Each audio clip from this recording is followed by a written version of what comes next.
No vídeo de hoje eu vou te falar sobre 3 fundos imobiliários que a gente está comprando nesse mês de fevereiro e muito mais importante do que isso, eu vou te explicar os critérios e a metodologia que nos levaram a comprar esses 3 fundos imobiliários em meio a mais de uma centena de possibilidades. Eu tenho certeza que esse vídeo vai te ajudar a te tornar um investidor melhor, a saber quais fundos comprar, a saber também quando comprar e quando vender um fundo imobiliário, assim receber mais dividendos, ter uma vida mais tranquila, ter uma carteira melhor investida. Se isso faz sentido, já deixa o dedo no like, né? Quem é clubista eu sei que já deixa o dedo no like automaticamente, mas quem não é, fica o convite para curtir o vídeo, te inscrever no canal, clicar no sininho e, enquanto roda a vinheta, comentar aqui quais fundos você está comprando. Assim a gente pode ter uma troca boa aqui nos comentários. Tamo junto?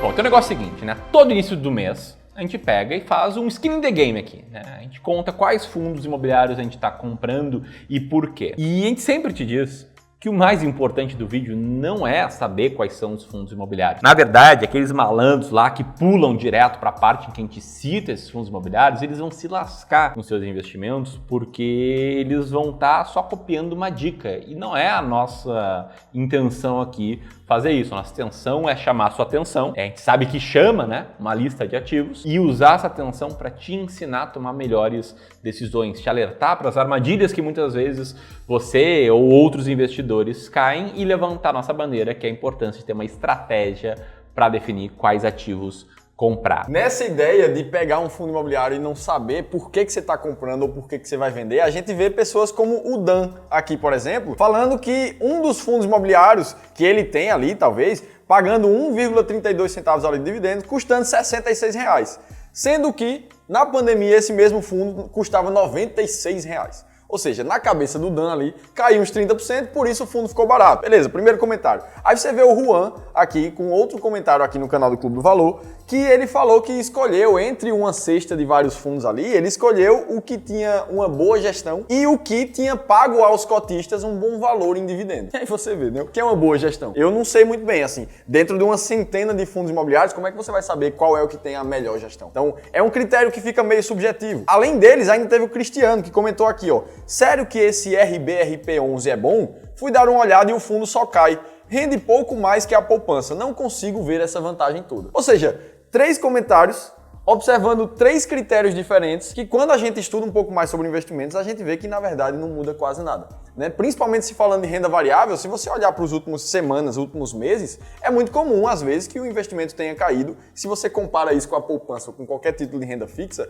você vai considerar aquilo como ruim, quando na verdade você está comparando bananas com maçãs. Então a nossa ideia aqui é tirar todos vocês dessas aleatoriedades de seleção de ativos, de critérios de como escolher um investimento e mostrar como é que a gente faz na estratégia S-Rank aqui no Clube do Valor para selecionar os 15 fundos imobiliários que mais pagam dividendos e que mais estão baratos na bolsa. E para isso vamos aliar a teoria e prática aqui, já comentando o primeiro fundo imobiliário que a gente está comprando aqui, que é um fundo de código SARI11, né? O Santander Renda de Aluguéis, e tem ali mais ou menos 25%, 23% da carteira entre fundos imobiliários e renda fixa. Ele é um fundo cuja maior parte dele se refere ao edifício WT Morumbi e que ainda tem outras receitas vindo de outros imóveis e um pouco de receitas financeiras, né? Um quarto mais ou menos da carteira do fundo, cujo fluxo de caixa é indexado dessa seguinte forma, né? 68% IGPM, 23,9% IPCA, 7,9% em NPC. E ele encerrou dezembro com uma ocupação próxima a 94%.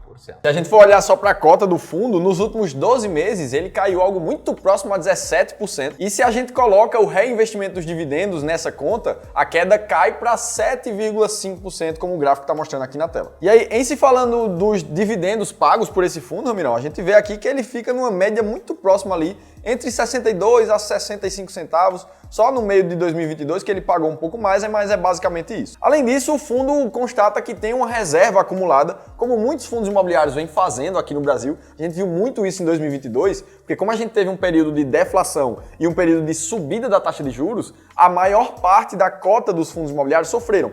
Então o que é que o gestor fez? Ele começou a reservar uma partezinha do dividendo, não distribuía tudo, para conseguir normalizar o pagamento de dividendos quando ele tivesse um mês mais difícil. Interessante, né, Filipão? Porque muitas pessoas, né, que têm critérios aleatórios podem ter pensado, poxa, então é por isso que eles escolheram, né? A gestão parece ser boa. Na verdade não, a gente escolheu esse fundo imobiliário por quê? Porque a mediana dele de dividend yield mensal é de 0,9% nos últimos 12 meses e o PVPA dele é de 0,64. E somados esses dois fatores, ele fica na terceira posição na estratégia S-Rank, que a gente já vai te explicar, mas antes eu sei que quem investe em fundos imobiliários há mais tempo pode pensar: esse fundo aí tá alavancado. Como é que é essa história aí, Filipão? Bom, de fato, o SARE 11 hoje ele carrega uma dívida dentro do fundo imobiliário. Se a gente vê nessa imagem aqui, você vê que tem uma dívida do CRI ali, do WT Morumbi, que é o principal imóvel do fundo, que é no valor de mais ou menos 315 milhões de reais, reduzindo o patrimônio líquido ali do fundo em amarelo para 871 milhões. Então, sim, esse fundo tem uma alavancagem considerável e a gente precisa lembrar que quando a gente faz uma estratégia de value investing, como é o nosso foco aqui, ou seja, procurando fundos descontados no mercado e que ainda assim pagam bons dividendos, nem sempre a gente vai estar com um fundo super redondinho, com tudo ok. É muitas vezes por um caso como esse, que ele tem o risco um pouco aumentado e o preço é descontado demais, e aí, pelo nosso critério, a gente encontra uma ótima forma de comprar fundos descontados também. Fora, a gente está buscando aqui margem de segurança, né? Quer comprar fundos com uma relação de preço por valor patrimonial muito baixa e um bom dividend yield, seguindo a estratégia S-Rank, que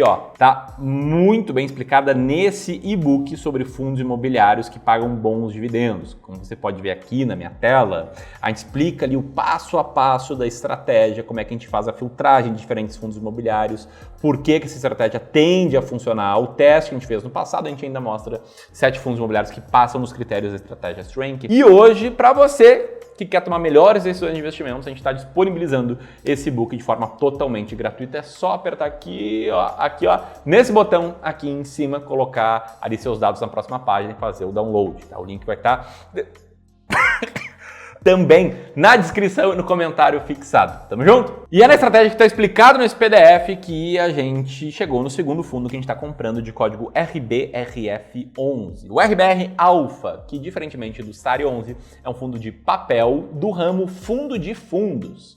Ou seja, é um fundo que investe em diferentes fundos imobiliários, sendo 66% de tijolo, 34% de papel, tendo 22 diferentes fundos imobiliários no portfólio e 10 diferentes CRIs nesse portfólio e tendo uma estratégia bem diferente, né? Uma estratégia alfa e beta. Como é que é? Explica aí, Filipão. A peculiaridade dos fundos de fundos imobiliários é que a boa parte deles, eles têm uma gestão ativa também de tentar ganhar dinheiro com a valorização da cota dos fundos. Então ele pensa algo parecido. Qual é o fundo que está descontado aqui para eu comprar e daqui a pouco talvez fazer uma venda com um lucro nessa cota? Então, quando ele fala de estratégia alfa, que é 52% da estratégia do fundo, ele fala justamente nesse tipo de buscar fundos mais descontados.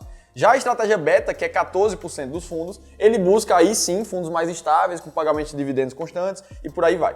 E o restante dos 34% da composição da carteira são estratégias de CRIs mesmo, para pegar taxa.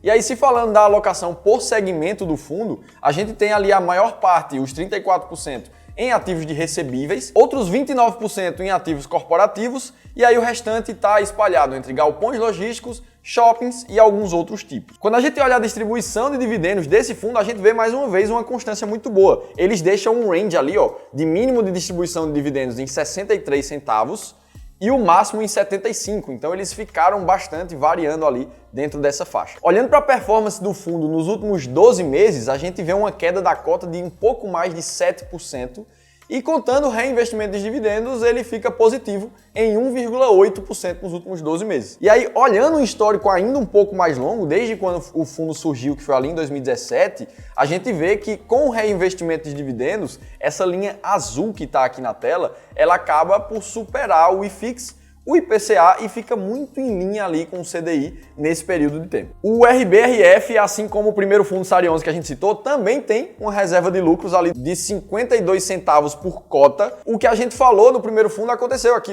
No último mês, o fundo teve uma geração de caixa de 57 centavos por cota e precisou complementar 13 centavos com reserva para ficar dentro do mínimo que ele tinha estabelecido para os cotistas. Então entra aí um pouco da gestão do fundo imobiliário pelo gestor profissional fazendo algo desse tipo. Com todas as histórias aí que o Filipão contou, a gente chega a esses seguintes dados sobre esse fundo imobiliário. Primeiro, uma mediana de dividend yield mensal dos últimos 12 meses de 0,84, que não é absurdamente alto, mas não é ruim.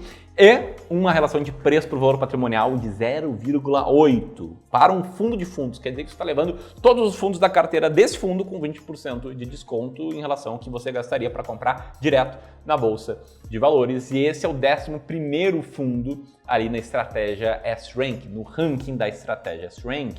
o que é o gancho perfeito para responder uma pergunta que a gente vem recebendo muito, que é como investir com a nossa estratégia aqui do Clube do Valor de Fundos Imobiliários. E existem aqui basicamente duas formas. A primeira forma é você se tornar um cliente nosso, dos nossos serviços aqui do Clube do Valor. O Clube do Valor é uma gestora profissional de investimentos, a gente também é responsável por aconselhar muitos investidores, como serviço aqui de advisor, que é o serviço perfeito para quem quer ter um profissional ao seu lado para tomar as melhores decisões de investimentos, isso tudo sem conflito de interesse, recebendo cashback, investindo com estratégias claras. Uma das formas de você investir em fundos imobiliários é essa. A outra forma, para quem não tem um patrimônio tão grande para investir, e aqui para te trazer contexto, tá? Os nossos serviços eles são bons para quem tem mais de 300 mil reais para investir no longo prazo, porque tem 300 mil, 500, 1 milhão, 2 milhões, mas você não tem isso, a gente pode te ensinar a estratégia e ainda como bônus te entregar acesso vitalício ao ranking mensal atualizado da estratégia S-Rank. Tem um curso aqui sobre investimentos em fundos imobiliários e esse curso raramente abre novas vagas, o que faz com que pessoas como o Luiz Henrique ou como o Gabriel Silva se perguntam, quando é que vão abrir vagas para o treinamento de fundos imobiliários? Ou ainda como o Gustavo, que há 2 meses perguntou quando vai ter uma nova imersão para S-Rank e há 1 mês, batalhador persistente, perguntou quando vai ter uma nova versão para o S-Rank. Então, para ti eu tenho uma boa notícia, é que a gente vai abrir uma turma relâmpago por muito pouco tempo para o nosso treinamento de fundos imobiliários. E para que você seja avisado sobre isso, você tem que entrar numa lista de pré-inscritos. Entrar nessa lista de pré-inscritos é totalmente gratuita e ao estar nela você vai ser avisado da nossa oferta especial que vai acontecer no dia 27 de fevereiro. Então aperta aqui, tá, no segundo link na descrição ou aqui no link que vai aparecer aqui agora para se pré-inscrever e receber informações sobre a abertura de vagas desse curso que vai rolar no dia 27 de fevereiro. Beleza? Quando você vai se pré-inscrevendo, deixa eu falar aqui sobre o terceiro fundo imobiliário que a gente está comprando, eu quero ver se você descobre qual é. É um fundo de papel que investe em CRIs, majoritariamente, Tem um pouquinho ali de fundos imobiliários e na parte de CRIs, a parte mais relevante da carteira está entre crédito corporativo e comercial, sendo ainda 25% de peso em residencial. E além disso, na carteira de fundos imobiliários, o fundo tem 58% em fundos de recebíveis e o restante ali em fundos de shoppings. Aqui na tela você vê as principais exposições também de fundos imobiliários que estão dentro da carteira desse fundo. Quando a gente olha para a indexação do fluxo de caixa desse fundo, a gente vê majoritariamente o fundo atrelado ao IPCA+, e o restante de 33% ali em CDI, ou seja, 2/3 para IPCA, 1/3 para a CDI da carteira do fundo. Olhando para a cota do fundo nos últimos 12 meses, a gente vê ele caindo ali quase 20% nos últimos 12, e se a gente considera o reinvestimento dos dividendos, essa queda vai para menos 8,7%, como mostra o gráfico para você. Mais uma vez, olhando o histórico um pouco mais longo ali, de 2019 para cá, esse fundo mostra uma rentabilidade acima dos principais índices de mercado, quando você considera o reinvestimento do dividendo e a cota patrimonial. Se você olha só para a cota isoladamente, olha ela ali embaixo, ali, custando R$ 81,00, é o valor de mercado atual da cota. E aí você faz uma comparação, porque esse fundo está perdendo para todos os outros fundos. Então, vamos ver por que é que a gente pensou em comprar esse fundo em uma situação como essa. A mediana do dividend yield dos últimos 12 meses desse fundo é de 1,11%. O preço por valor patrimonial dele é de 0,84 vezes e ele é o 7º colocado na estratégia S-Rank. E que, embora ele tenha 7% de alavancagem do patrimônio líquido, como o próprio fundo coloca no seu relatório gerencial, talvez isso contribua para ele estar aí mais descontado, ter maior margem de segurança. Se você não sacou ainda qual fundo imobiliário é esse, estamos falando aqui do XPCI11, o XP Crédito Imobiliário. E acho que tão importante quanto descobrir quais fundos imobiliários a gente está comprando é descobrir também as ações que a gente está comprando nesse início de mês. Vou deixar aqui um vídeo que é sobre justamente isso. E se você quiser se aprofundar em fundos imobiliários, aqui está o PDF, o e-book com a nossa estratégia detalhada. Lembrando que o segundo link na descrição é a pré-matrícula para o nosso treinamento. Grande abraço e até mais!